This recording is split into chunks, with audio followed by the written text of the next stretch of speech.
Masena, within a month. 2, then. Shida, ahead. Dwabhyam, in 2 months. Bahu, arms. Angri, feet. Adi, and so on. Anga, limbs. Vigraha, form. Naka, nails. Loma, body hair. Asti, bones. Charmani, and skin. Linga, organ of generation.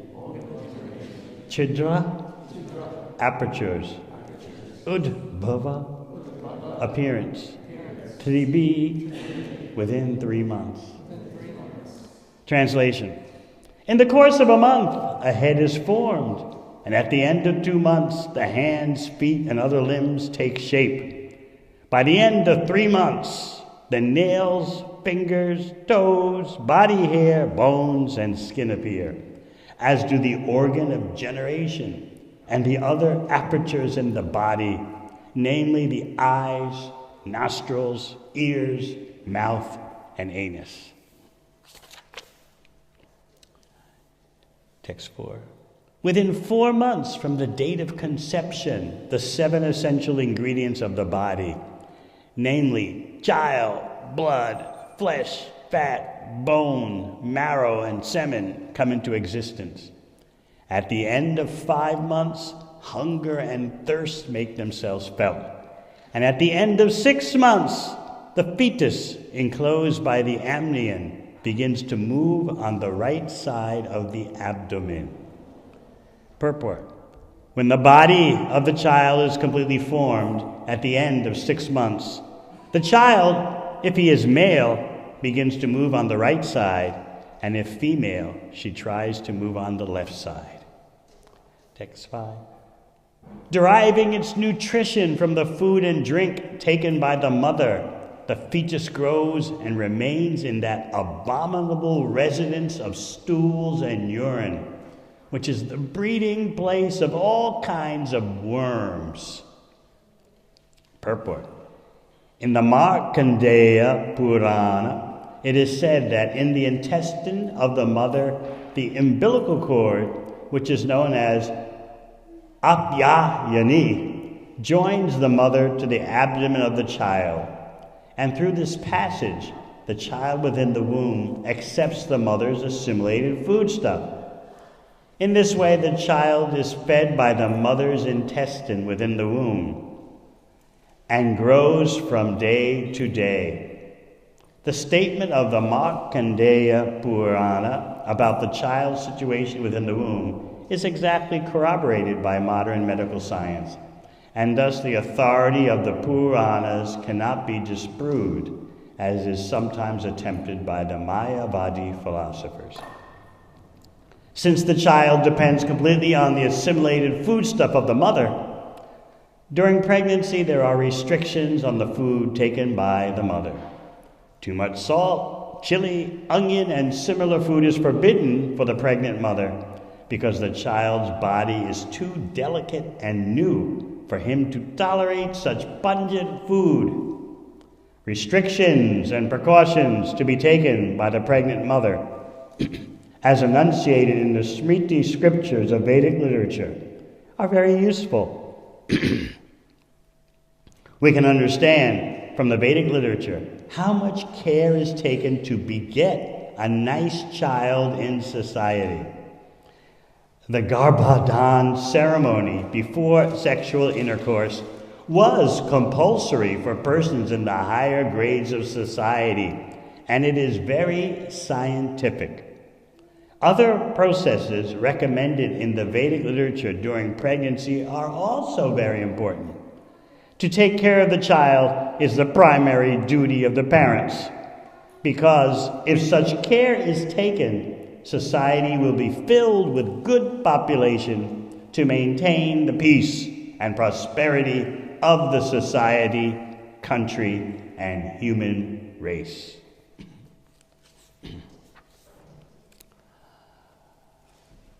Om Agana Timirandasya Gyananjana Shalakaya Chakshun Militang Yena Tasmai Shri Guruve Namaha. Jai Sri Krishna Chaitanya Prabhu Nityananda Shri Advaita Gadadhar Shri Vasadi Gaur Bhakta Vrinda. Hare Krishna, Krishna Krishna, Hare Hare, Hare Rama, Rama Rama, Hare Hare. Somehow, in this world, children are born. Although everyone takes birth, we've forgotten the circumstances of our existence in the womb. As I often point out, we like to have our birthdays celebrated, but we don't even remember our birth, what to speak of our existence in the womb. So our whole life is one of mystery and forgetfulness. We've forgotten our birth. And death means you'll forget the present body, which has changed so many times in your lifetime. So we're sandwiched by forgetfulness, yet we think we are so expert and intelligent and experienced. When we start to realize how much we are enshrouded, covered by ignorance, it's shocking. Where do we get this sense of competence from? Society gives that to you so that you'll become fuel for employment. You'll become an expert consumer. But when we actually look at the facts, what do we know? Some people realize that and they just say, look, you were non-existing before birth, and after death you won't be existing. So what's the big deal so much about your spot of life known as existence? You're surrounded by vast expanses of non-existence.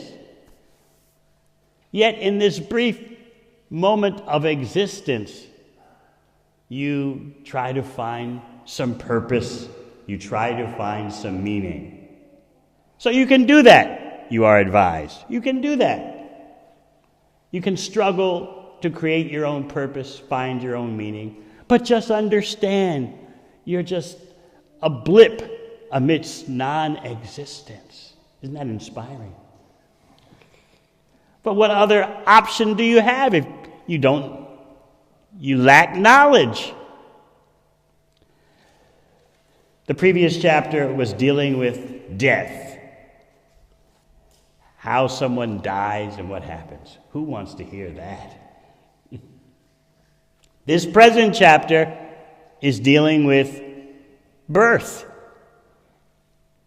particularly after the living entity becomes degraded from the human form and suffers hellish conditions and hellish births. The living entity comes up to the human form again and undergoes birth. So you're getting a vision, an authorized vision of what it's like to be born. What's it like to be in the womb? You would have never thought of these things without Srimad Bhagavatam. All right, you can take some x-rays, some scans of the child in the womb. That's as far as it goes. You don't know what it's like, what the child is feeling, what the child's undergoing. Families are happy, generally, in a traditional way. If there's a child expected in the family, the mother gets excited and the father feels proud. I've created. My dynasty is expanding. I'm potent. And the mother feels, now I'll have someone to pour all my heart into. My husband doesn't talk to me enough, but the child will be my complete intense focus. So everyone's thinking various things. But meanwhile, what's going on in the womb? No one knows. We wouldn't know, except for Srimad Bhagavatam. We wouldn't even care, what to speak of know. What does it matter what the child undergoes in the womb? And what does it matter what happens to me after death? The universe will take care of me. I try to be a good person. That's as best you can do. So we are submerged in ignorance. That's why we say, Om Agana Timirandasya, Gyananjana Shalakaya. I was born in the darkness of ignorance. My eyes were forced shut. It's one thing to have your eyes shut. It's another thing that you refuse to open them upon request or someone else's effort. So this is our situation. We don't consider this information to be so crucial. We want to forget it, in fact, because reading these chapters makes you lose enthusiasm for material enjoyment. And who wants to do that? Who wants to lose that? You want to feel upbeat about your life. You become a teenager, and your body seems to present so many new opportunities that you never realized before. The boy teenagers can make their bodies stronger.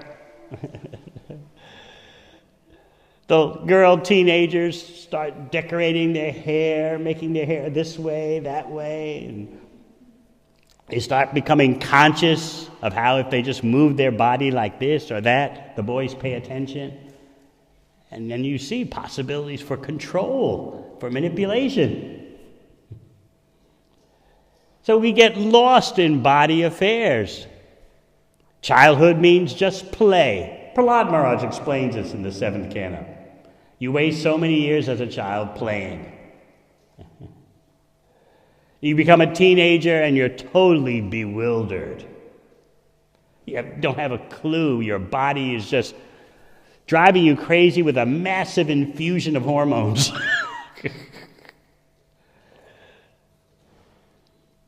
And then you become a young adult and the pressures are on you.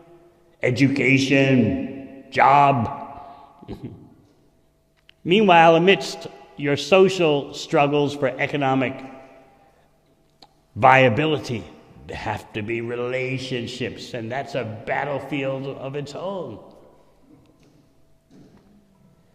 So you spend your whole life submerged in various bodily affairs that are so dominant at every stage of the body's existence.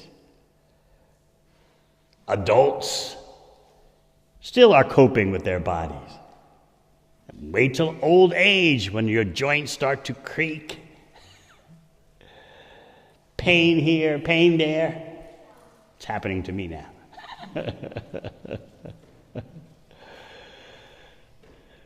Can't tolerate the cold.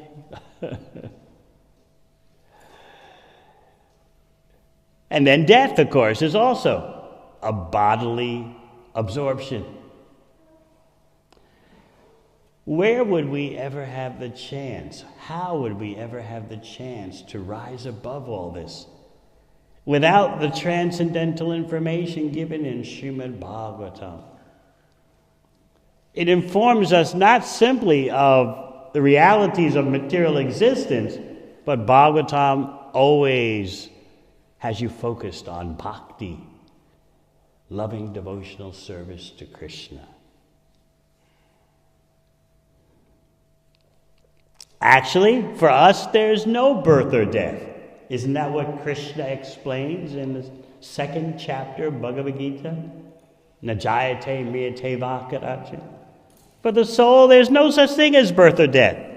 But because we are covered by the illusory energy, we identify with the bodily phases, sadvikar, the 6 bodily changes, birth, growth,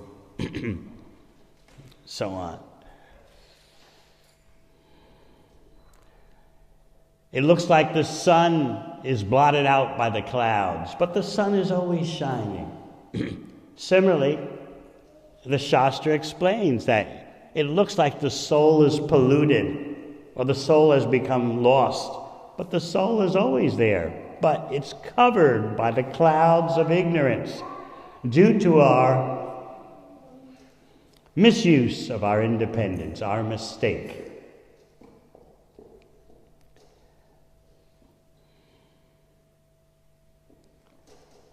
We are unborn, and Krishna is also unborn. Another name for Krishna is Aja, one who is unborn. But we are also Aja. But we make the mistake of identifying with the body and its birth, growth, producing offspring, maintenance, diminution, and death. We identify with all that.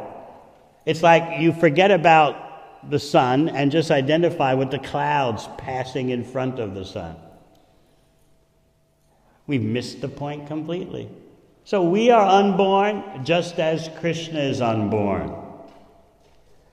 But Krishna never makes the mistake of identifying with the material energy.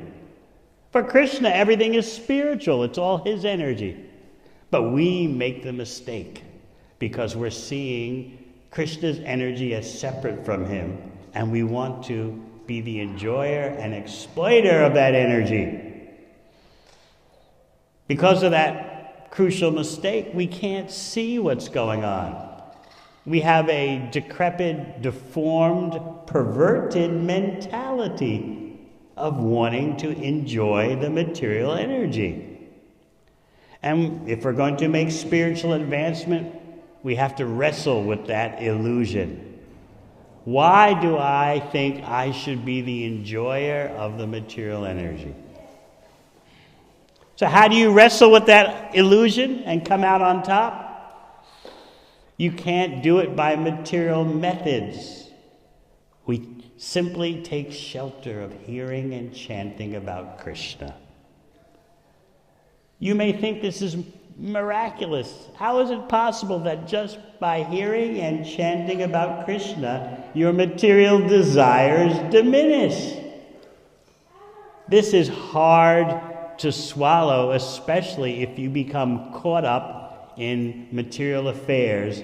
And you even can be an initiated devotee, but if you lose track of your hearing and chanting, you'll also lose track of the solution, how hearing and chanting is the solution for purifying the heart. Without an individual solution for purifying your heart, without a collective or societal solution for purifying the heart, you'll see no progress. So our ignorance just multiplies. First we think I am this body, and then we think material remedies and solutions will actually have a significant effect. You can catch yourself doing this all the time. If only this will happen, the world will be better. If only that technology appears, the world will be better. If only this one is elected or that one's elected, the world will be better. And meanwhile, the threefold miseries go on and on and on. We're very hopeful, aren't we? If I just make this adjustment in my life, if I have this relationship and not that relationship, if I expand my family, then I'll have more allies.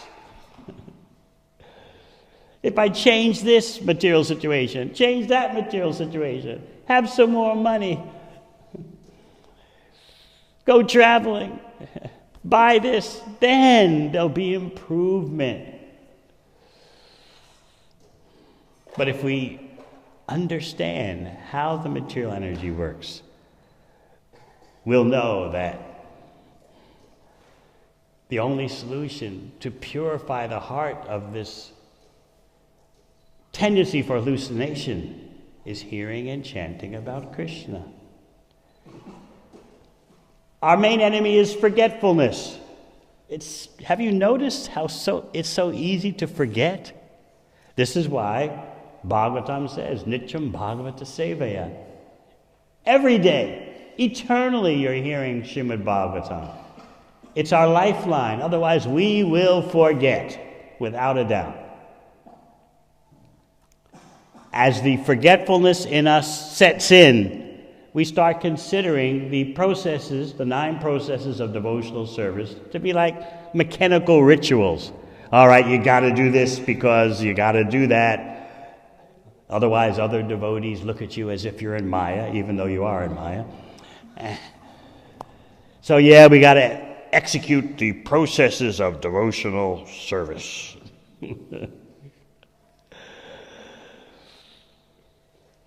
First, things become mechanical and dry. And then you just leave these practices aside gradually. Maybe not all at once. Little by little, you decrease like the waning moon. And then before you know it, you're not doing any devotional practices, but you believe in Krishna. And you think, oh, that will carry me through. And because we're not reading Bhagavad Gita, we don't understand how the 3 modes of material nature operate. They're always grinding you down. Whether you're speaking about an individual or society as a whole, if there is no process for purifying the heart, you will never see any real improvement. You'll just see the hope for improvement. We'll change the political system, we'll change the economic system. And you do see a glimmer of hope, a glimmer even of some improvement, but then it quickly fades as some other problem overpowers you from another direction. I've been noticing myself that this is a very difficult syndrome to curtail, the hope that material methods will bring about significant change. Now, you may bring up examples. Well, what about, let's say, in a certain part of the world, there used to be a very restrictive government, and now there's a less restrictive government. But if you remember the hopes of the people when there was a change, and then some years later, there's still problems. So if you have to have a sharp eye that's trained by Srimad Bhagavatam to see that the basic problems remain, and even the hopes that you had for a specific amelioration, a specific improvement, those also crumble.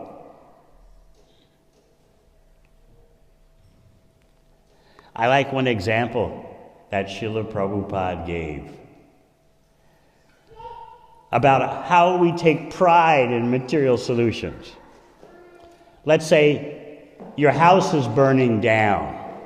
You spent so much time and money acquiring your house, whether it's a tiny house or a regular house. Shh.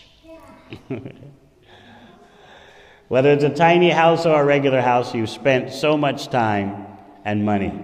And then it catches fire. And it's practically burned to the ground. The fire brigade comes. And yes, it's great to have a fire brigade. So the fire brigade's pouring water on the house that's almost burnt down. What's the point? The house is finished. But you can take pride. The brigade can take pride. We're pouring water on it. But the house is it's on its way to burning down completely. We're pouring water. We came and we're pouring water. It's an example Srila Prabhupada gave. It shows you the pride that's ongoing. We're doing something. We're solving problems. But look at the house. It's finished. We're pouring water. You have to think about it a bit to catch it. How quick we are to take pride in material solutions. And if we see just a glimmer of improvement, momentary improvement is all you get in the material energy. You see a glimmer of momentary improvement. And we get so giddy, right? We're making progress. We're making advancement.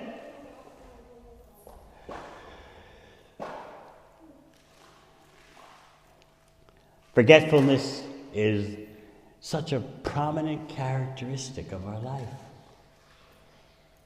So Srimad Bhagavatam is giving us authentic knowledge of what we have forgotten. I've had a previous lifetime. I've died in so many different types of bodies. Here I am again, after going through so many hellish bodies and hellish births. I'm in the human form of life. But that human form of life begins in the womb. What's it like in the womb? The mother carrying the child is filled with warm emotions about the coming new acquisition to the family, a new object for her to pour her heart into. But what's the child in the womb going through? Who thinks of that?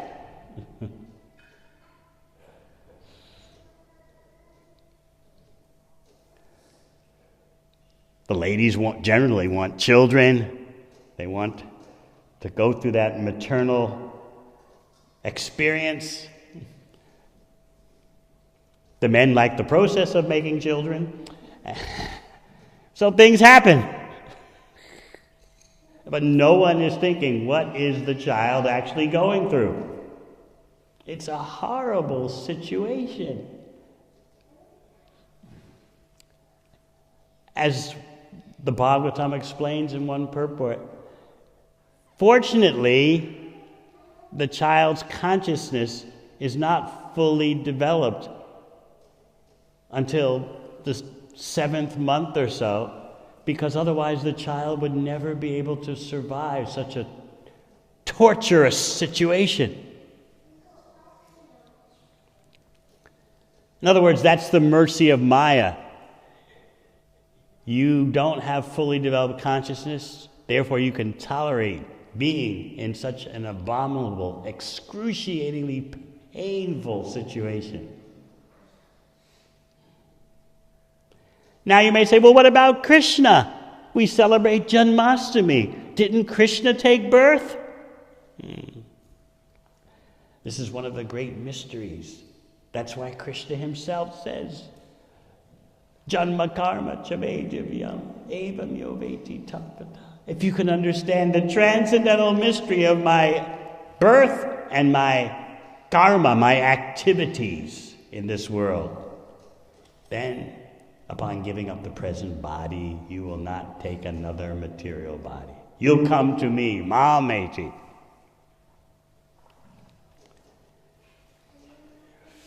What is this about the mystery of Krishna's birth?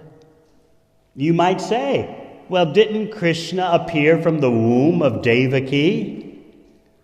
Yes, but Krishna is not the product of a combination of semen and eggs. Because a devotee wants to love Krishna as his or her child, Krishna agrees to reciprocate in that way, but he's not a product of sexual reproduction.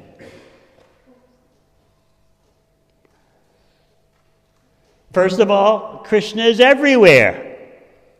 So why can't he appear from the womb? You may read in Srimad Bhagavatam how Krishna transferred himself from the mind of Vasudeva to the mind of Devaki. and then from there to the womb of Devaki. So you might say, well, wait a minute, let's make up our mind here. Did he come from the mind, or did he come from the womb, or what's going on? But Krishna is everywhere. He can make himself known from any place. Andantarasta paravanam, chayantarastam, govindam, adipurusham tamaham. You can't restrict Krishna. You can't appear from the womb. Hey, you were supposed to be in the mind. What are you doing coming out of the womb of Devaki? He's everywhere. That mistake is the same as people saying, if there is God, he wouldn't come here. Well, why not? You can't restrict Krishna. He comes when he wants to come.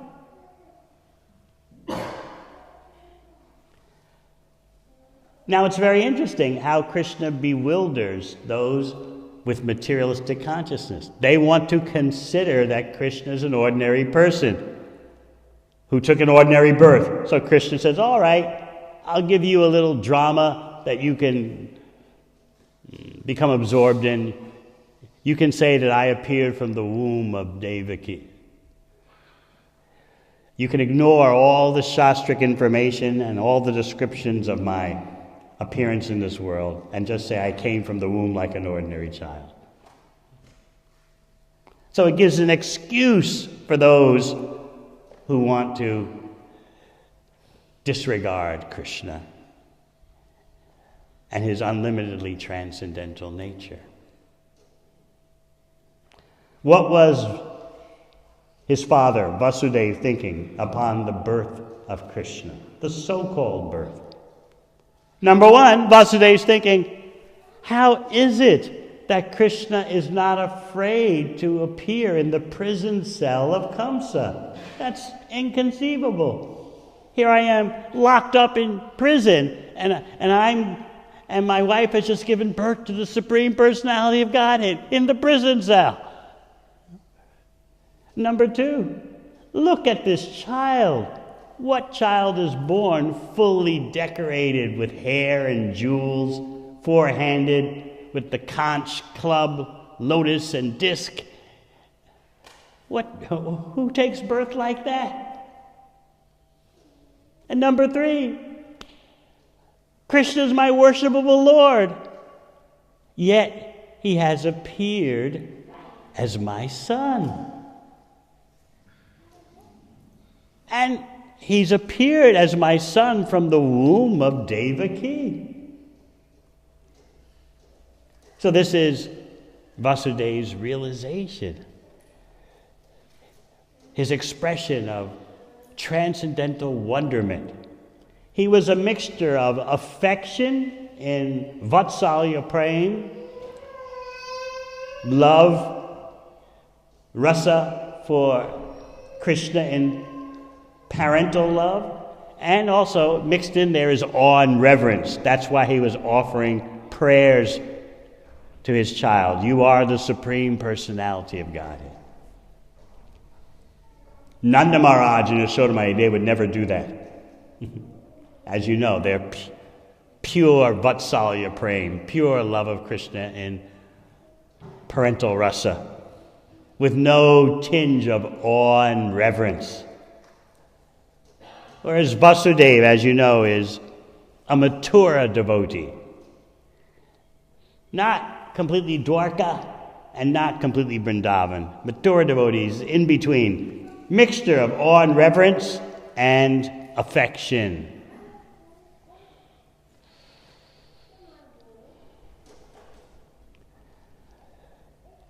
Our solution to our birth problem is to understand Krishna's birth.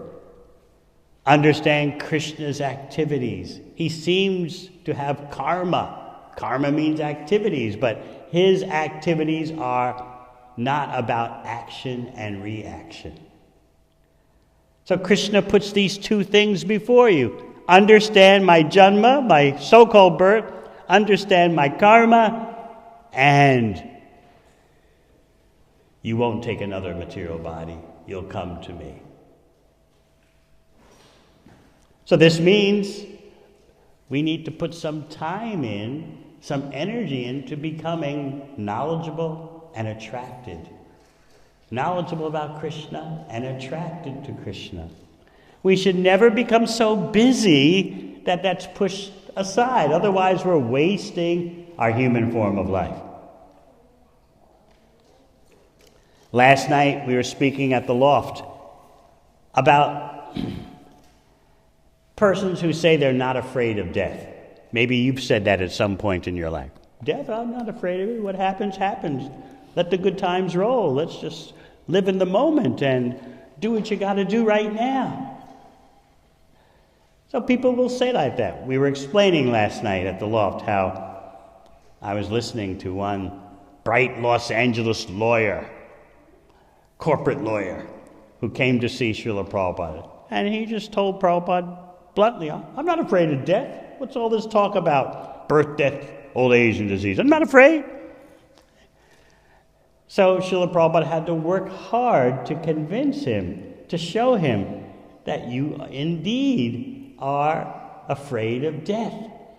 He told him, if death comes right now, are you ready to go? You just going to go? You're just going to die? No, you'll be petrified. You'll be terrified.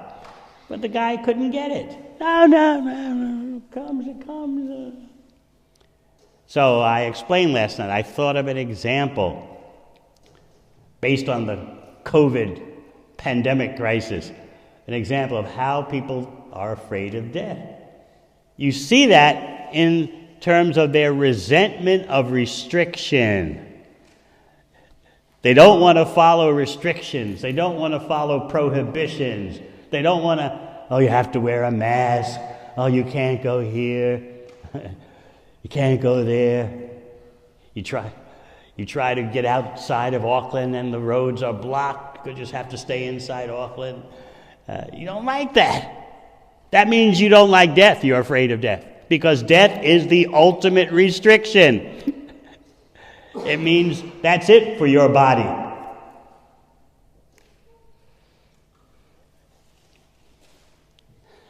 I was seeing here in New Zealand how still, it's amazing, every couple of weeks, someone who is in managed quarantine tries to escape.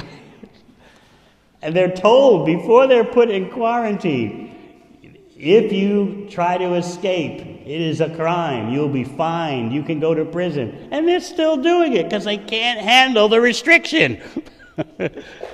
One guy on the 4th floor of a hotel made a rope by tying bed sheets together and lowered himself down from the 4th floor. But I'm not afraid of death. Can't handle 2 weeks alone. This means we don't like to be impeded. We don't like restrictions. We don't like to be curtailed. We were speaking last night about how just a few days ago in the USA, a plot was uncovered, and the plotters were rounded up by the police. The plotters were protesting against the restrictions in their state of Michigan, very populous state. They were so outraged. We are being curtailed. Our liberties are being taken away. What did they do? They made a plot to kidnap the governor.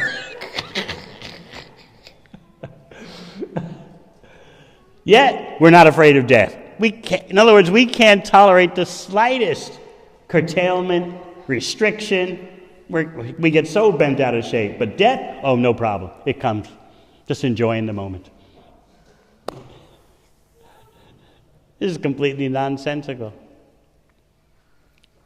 So you can explain to people, if you have a little difficulty handling the restrictions due to the pandemic, how do you think you're going to handle death? Death means that's it for this body. Nothing more is possible. No matter how you've soaped your body so nicely and combed your hair so nicely, it's over. And you think you're just going to, it's all fine, it's all right, I don't mind. It's the utmost agony to be ripped out of your body because you're attached to it. It's the only thing you know that's you. And your relationships are based on your body. So not only are you facing the end of your body, but also the end of bodily relationships. So it is physical agony and mental agony for those who are attached to their false material identity. So this information that Bhagavatam gives is so important. It's shaking us, waking us. It's a wake-up call in the best way. This is what's going on. What are you going to do about it?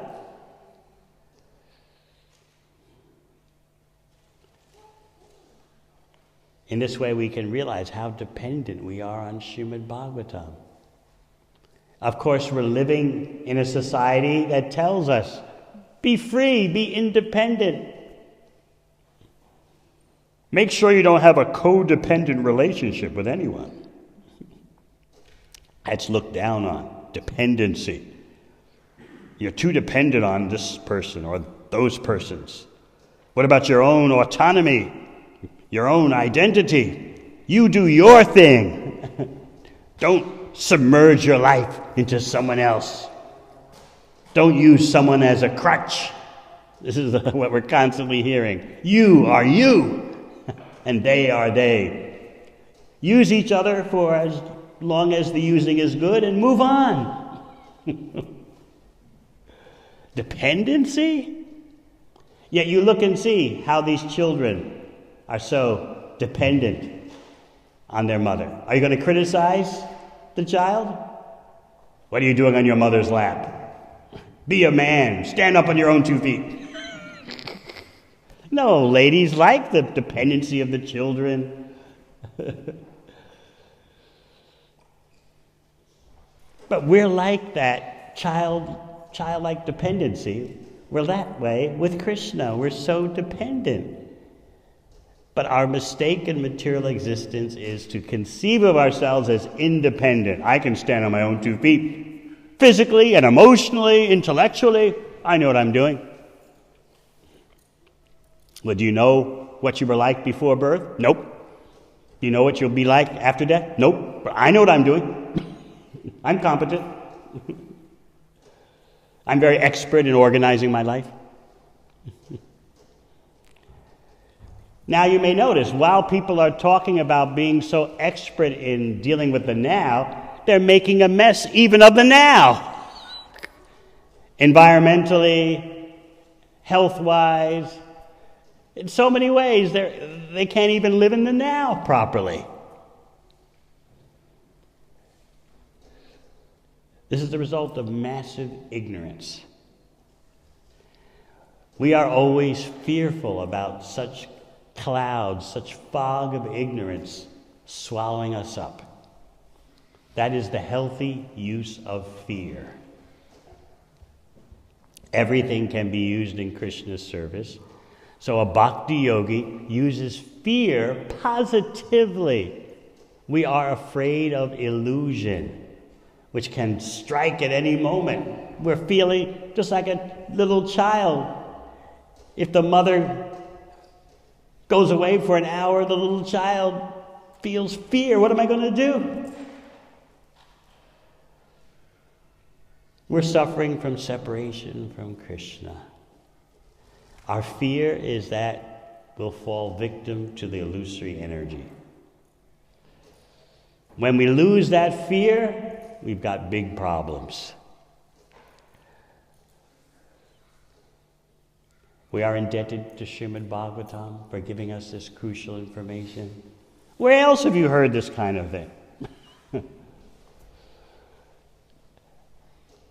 We're indebted to Srimad Bhagavatam for cultivating our attachment for Krishna. Everyone likes to be attached. So what is the supreme object of attachment? It's our life's mission to understand attachment for Krishna. We want to give that to ourselves, and we want to give that to others. Whether you have biological children or spiritual children, we want to give attachment to Krishna to all of them.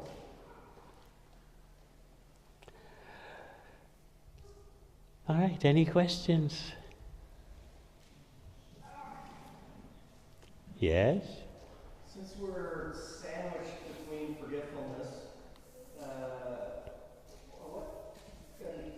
and everybody around us is sandwiched between forgetfulness too, what's our hope for developing a culture of relationship, lifelong relationships with an authority, someone who's not forgetful, someone who is wise?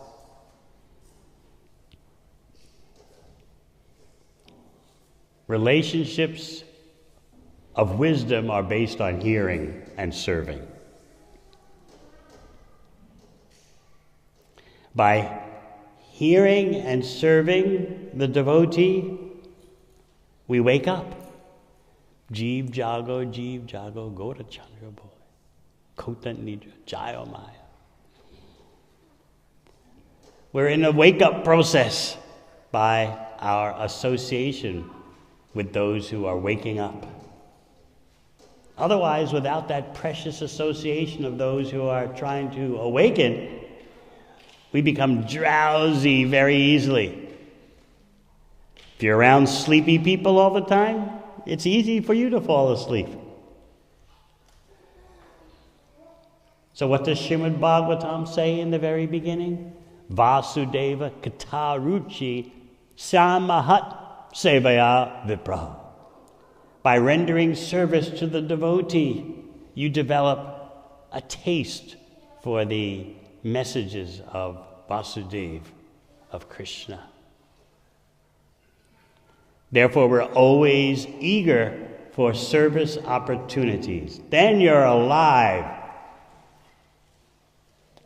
Just like after the deity greeting kirtan, when I go downstairs, I see Nitai Chand every Sunday. What is he doing? Cleaning the restrooms. Someone may think, what are you doing that for? Aren't you an initiated brahmana? But he's dedicated to service in such a humble way. So then when he goes out on the Queen Street to distribute books, he has Shakti, he has potency. So as we spoke last night, we want to develop devotees who can give shelter. It's not one person's job. Lord Chaitanya envisioned thousands upon thousands of persons who are able to give shelter. And you'll see the need more and more as the world becomes more and more bewildered and desperate.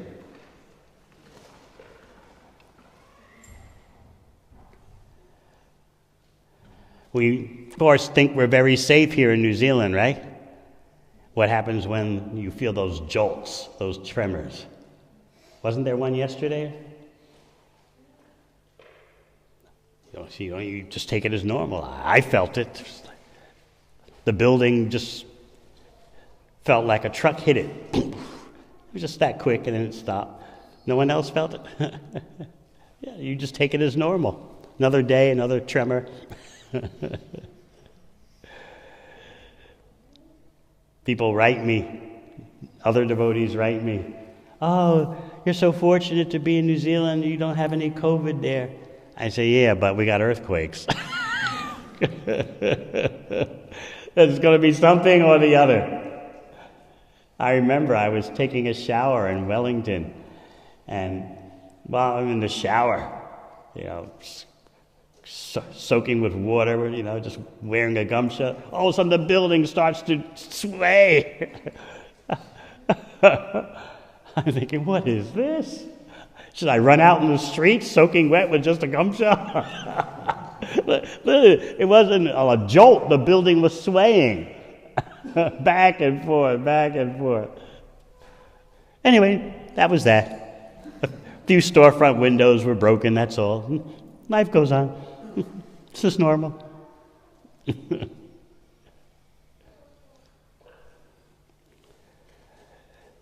The Prime Minister was giving a talk to the media, the TV media, and while she's speaking, the lights above her start swaying. Oh, it's an earthquake. And anyway, she just went on giving her talk. We're conditioned. We think we're safe. In that way, we are asleep. But Srimad Bhagavatam is a wake-up call, and we need that daily wake-up call. Anything else? Yes. In the Bhagavatam it says that, Prabhupada says that the most important qualification is to hear submissively. So I was wondering if you could elaborate a bit more on what does it actually mean to hear submissively? She's asking, what does it mean to hear submissively? Because she's read that this is the most important characteristic for a bhakti yogi. To hear submissively means you realize, I need to take all this in for my own purification.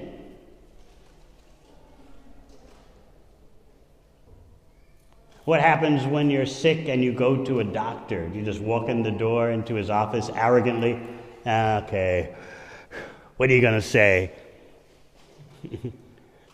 I don't believe anything you're going to tell me, but anyway, I'm here. No, if you're feeling some pain, you submit. Right? Your helpless condition makes you very humble and receptive.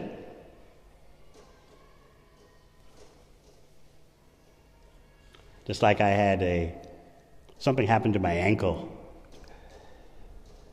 10 days ago or so. And I went to Christchurch and got off the plane. I was limping and my ankle was in pain, and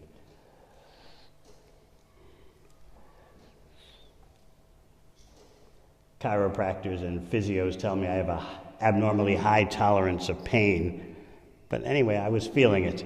So I was hobbling around, and then one devotee, Sangeeta Priya, originally from Auckland. She's a chiropractor and a kinesiologist combined. So she saw me limping around. She told me, okay, Gurudev, sit down. Hold out your ankle. Put your ankle here. I'm going to fix it. No, you're not going to touch my ankle.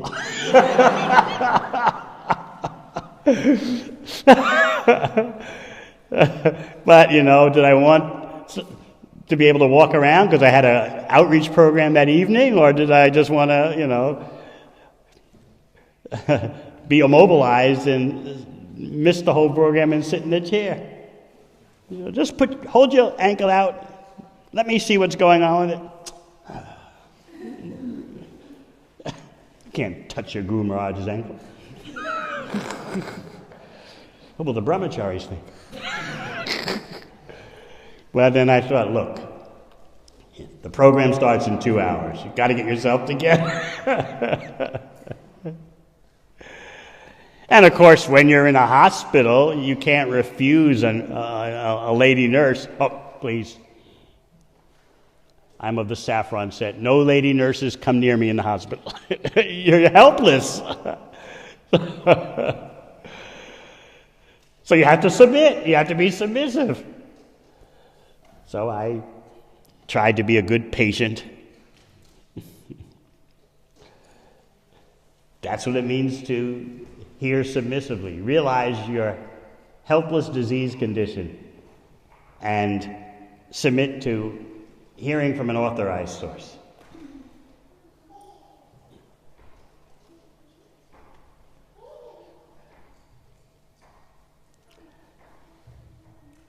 So she did her best to try to patch me up. And then, now that I'm back in Auckland, I went to my usual chiropractor on the North Shore, who does other things besides being a chiropractor. And he basically, in 20 minutes, he patched me up.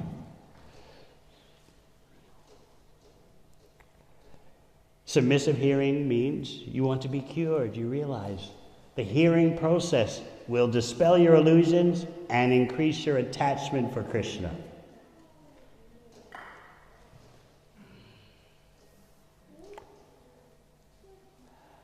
Anything else? Yes. How do you explain to guests at outreach programs that in order to solve the material problems, they need a spiritual solution? They believe that material solutions will solve their problems, and they really care to solve their immediate material problems, not. So he's asking, how do you explain to guests at outreach events who think that they need material solutions and they're absorbed in formulating material solutions? What I do, because they're attached, I say, do both. Do your material attempts as well as the spiritual solution. And gradually then, you'll see which is truly effective. So I ask them to do both. Unless they're really sharp and spiritually unusual, then I just say, just forget all that material nonsense and just chant Hare Krishna. But how often do you meet persons who are ready to hear that? So you have to be an expert doctor. All right, you have this attachment. You want to improve your life materially. Okay, go ahead, but add Krishna to your efforts. And the idea is that if they truly add Krishna, gradually they'll see what is really solving their problems in life. But as you say, many persons are not ready to immediately be shut down. Sarvadharmam prityaja mamekam sharanam vraja. Shut down your plan-making factory immediately and take Krishna's plan. That is the truth. So it's all about timing. You are going to give the medicine, but according to a schedule. So at first, just to get them going, all right, do your material solution, but add Krishna to all your attempts. So you have to judge the capacity of the patient. I don't remember what I first told you when I met you. Do you remember?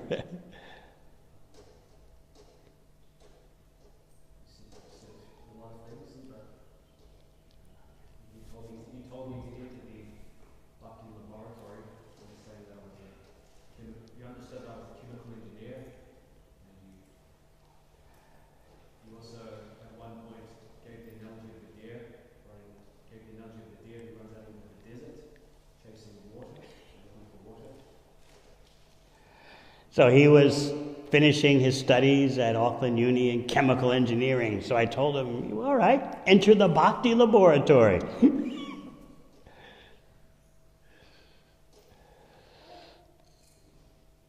But it wasn't that you surrendered 100% on the spot. So based on your chemical engineering background, we used that to encourage you to enter the genuine, the best laboratory, the Bhakti laboratory.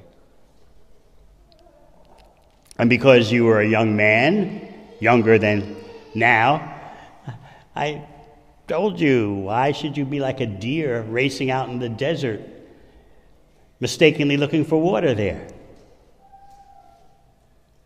That was code for give up your girlfriend.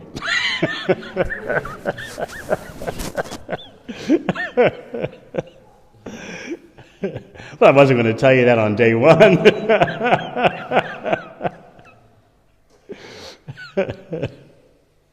So you have to judge the person's capacity. Be an expert physician. And the most expert doctor is Lord Chaitanya. He's known as Chaitanya Vaidya.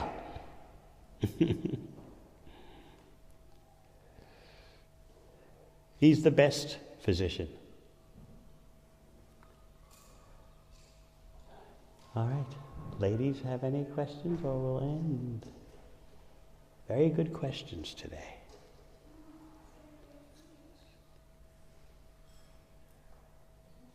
Radha Priya, do you have any questions?